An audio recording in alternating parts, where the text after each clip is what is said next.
കഥ വിഷുക്കണി. രചന അബ്രാമിന്റെ പെണ്ണ്. ജീവിതത്തിൽ ഒരുപാട് ആഗ്രഹിച്ചൊരു വിഷുദിനമുണ്ട്. ഓർമ്മകളിൽ തിളക്കത്തോടെ നിൽക്കുന്നൊരു വിഷുക്കാലം. വീട്ടിൽ കണി വയ്ക്കുന്നതും പുലർച്ചെ എഴുന്നേറ്റ് കണി കാണുന്നതുമൊക്കെ പണക്കാർക്ക് മാത്രം പറഞ്ഞിട്ടുള്ളൊരു കാലത്തിന്റെ സന്തതിയായിരുന്നു ഞാനും. സാഹചര്യങ്ങൾ കൊണ്ട് ജീവിതത്തിലുണ്ടാകുന്ന സന്തോഷങ്ങളൊക്കെ നീക്കി വെക്കേണ്ടി വരുന്ന ഗണത്തിൽപ്പെട്ടവരിലായിരുന്നു ഞാനടങ്ങുന്ന കുടുംബം. വേണ്ട എന്ന് അമ്മ പറയുന്ന ഒന്നിനും വേണ്ടി ഞങ്ങൾ വാശി പിടിച്ചിട്ടില്ല. കിട്ടില്ലെന്ന് ഉറപ്പുള്ളത് കൊണ്ടും കൂടുതൽ വാശി കാണിച്ച ചോദിക്കാതെ തന്നെ അമ്മ അടിവാരിക്കോരി തരുമെന്ന് ഉറപ്പുള്ളത് കൊണ്ടും അച്ചടക്കമുള്ള മക്കളായി അയലോക്കക്കാരുടെ നല്ല സർട്ടിഫിക്കറ്റും വാങ്ങി ഞങ്ങൾ വളർന്നു. ലൂണാറിന്റെ ഒരു ചെരുപ്പ് എനിക്ക് കിട്ടുന്നത് 4ാം ക്ലാസ്സിൽ പഠിക്കുമ്പോഴാണ്.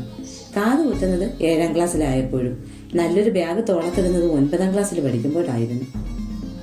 വിഷുവിന് കണിയൊരുക്കണമെന്ന മോഹം ആദ്യമായി തോന്നിയത് എന്റെ 2ാമത്തെ ആങ്ങളൊക്കെയായിരുന്നു. അമ്മയോട് ഇക്കാര്യം പറഞ്ഞപ്പോൾ തന്നെ വേണ്ട എന്ന മറുപടി കിട്ടി.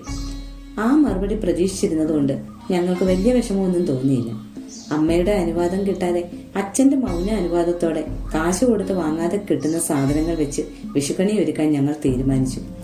അങ്ങനെ വിഷുവിന്റെ തലേ ദിവസം അച്ഛൻ കിടക്കുന്ന മുറിയിലാണ് വിളക്ക് കത്തിക്കുന്നത്. മുറിയിലെ മാറാലയൊക്കെ അടിച്ചു വാരിക്കളഞ്ഞ് ഞാൻ മുറി കഴുകി വൃത്തിയാക്കിയിട്ടു. ആങ്ങള വയലിലും പറമ്പിലും ഒക്കെയുള്ള കാടും പടലും ഒക്കെ കൊട്ടയെ പറിച്ചു വയ്ക്കുകയാണ്. കണി വയ്ക്കുന്നത് എന്തൊക്കെയാണെന്ന് അന്നൊന്നും നമുക്കൊരു രൂപവുമില്ലല്ലോ. മുറിയിലെ വെള്ളം തുടച്ചു കളഞ്ഞുകൊണ്ട് നിൽക്കുമ്പോഴാണ് റോഡിൽ കൂടെ കൊട്ടൻ ചുക്കാതി എണ്ണയും കൊണ്ട് പതിവുള്ള ആ കാറ് വന്നത്. കൊട്ടൻ ചുക്കാതി തൈലം കൈകാല് വേദനയുള്ളവർ, കൈമുട്ട് വേദനയുള്ളവർ, വേദന കൊണ്ട് ഇരിക്കാൻ വയ്യാത്തവർ, ശരീരത്തിൽ മൊത്തത്തിൽ വേദനയുള്ളവർ, കൈകാൽ പെരുപ്പുള്ളവർ, കൂച്ചുള്ളവർ, ഉളുപ്പുള്ളവർ, ഇവർക്കൊക്കെ വളരെ വളരെ ഉപയോഗപ്രദമാണ് കൊട്ടൻ ചുക്കാതി തൈലം. പല്ലുവേദനയുണ്ടെങ്കിൽ ഒരൽപ്പം തൈലം പഞ്ഞിയിൽ മുക്കി വേദനയുള്ള പല്ലിന്റെ ഭാഗത്ത് വെച്ചാൽ പല്ലുവേദന വിട്ടുമാറും. കൊട്ടൻ ചുക്കാതി തൈലം സാമ്പിൾ സൗജന്യമാണ്. വലിയ കുപ്പി 10 രൂപ, ചെറിയ കുപ്പി 5 രൂപ. ഈ പരസ്യവും പറഞ്ഞുകൊണ്ട് അവരുടെ വണ്ടി വരുമ്പോൾ ഒരു കുരുവും ഇല്ലെങ്കിൽ പോലും ഞാനടക്കമുള്ളവർ ആ വണ്ടിയുടെ പിന്നാലെ സാമ്പിൾ സൗജന്യത്തിന് വേണ്ടി ഒരു ഓട്ടമുണ്ട്. അവരുടെ ഇത്തിരി തൈലം കൈവെള്ളയിൽ ഒഴിച്ചു തരും. ഞങ്ങൾ 2 കൈയിലും കൂടെ ആ തൈലം തേച്ച് പിടിപ്പിച്ചിട്ട് കാലിന്റെ മുട്ട് മുതൽ താഴോട്ട് തേച്ചങ്ങ് പിടിപ്പിക്കും. അന്നങ്ങനെ ചെയ്യുന്നത് എന്തിനായിരുന്നു എന്ന് ഇന്നും മനസ്സിലായിട്ടില്ലെന്നതാണ് വാസ്തവം. ഓസിന് കിട്ടിയാൽ ആസിഡും കുടിക്കാമെന്നാണല്ലോ.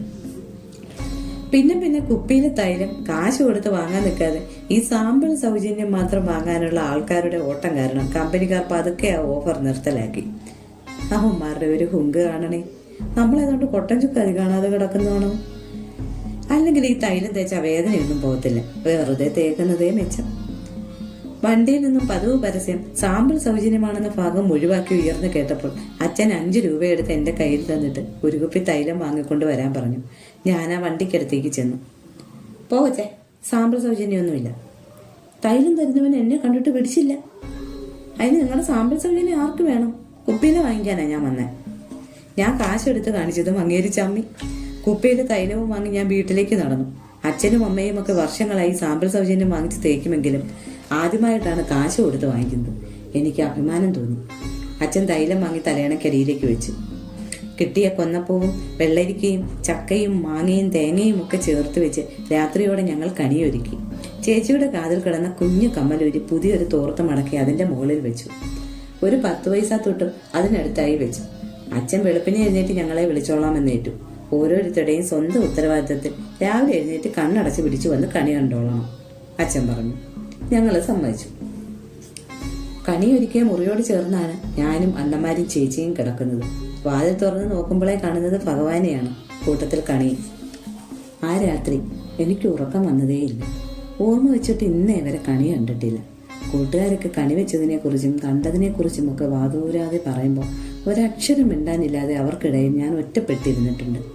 നാളത്തെ ദിവസം ജീവിതത്തിലെ ഏറ്റവും പ്രധാനപ്പെട്ട ദിവസമാണ്. ഇടയിലെപ്പോഴോ ഉറക്കം സഹിക്കാൻ വയ്യാതെ ഞാൻ പായയിലേക്ക് വീണുപോയി.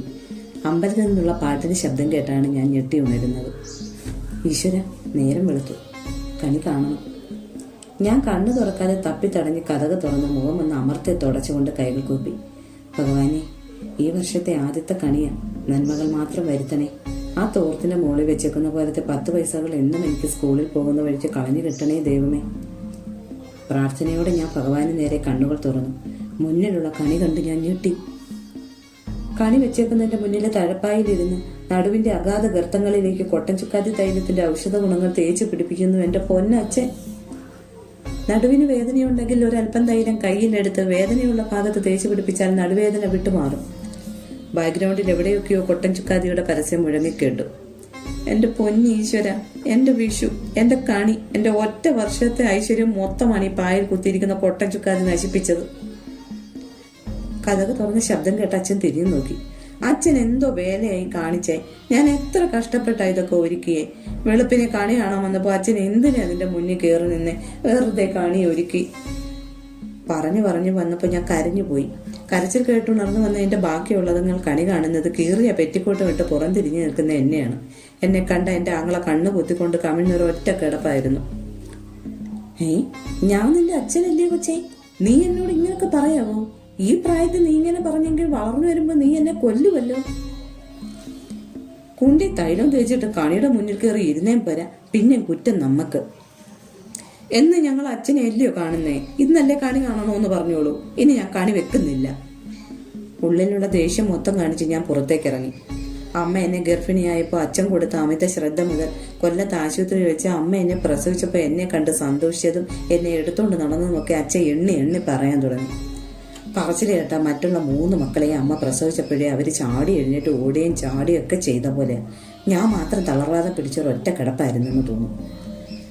ഒരുപാട് സന്തോഷിക്കേണ്ടിയിരുന്ന ആ ദിവസം അങ്ങനെ അവസാനിച്ചു. വിഷുവിൻ്റെ എന്ന് കണി കാണുന്നത് തഴപ്പായിലിരിക്കുന്നത് കുണ്ടിയാണെങ്കിൽ, പ്രത്യേകിച്ച് കൊട്ടൻ ചുക്കാതിയിട്ട് തേച്ചോണ്ടിരിക്കുന്ന കുണ്ടിയാണെങ്കിൽ ആ വർഷം മൊത്തം ഗ്രഹപ്പിഴയായിരിക്കും. എൻ്റെ അമ്മച്ചിയാണ് സത്യം. അതിപ്പോൾ അച്ഛൻ്റെ ആയാലും അമ്മാവൻ്റെ ആയാലും അതിനൊരു മാറ്റവും ഇല്ല.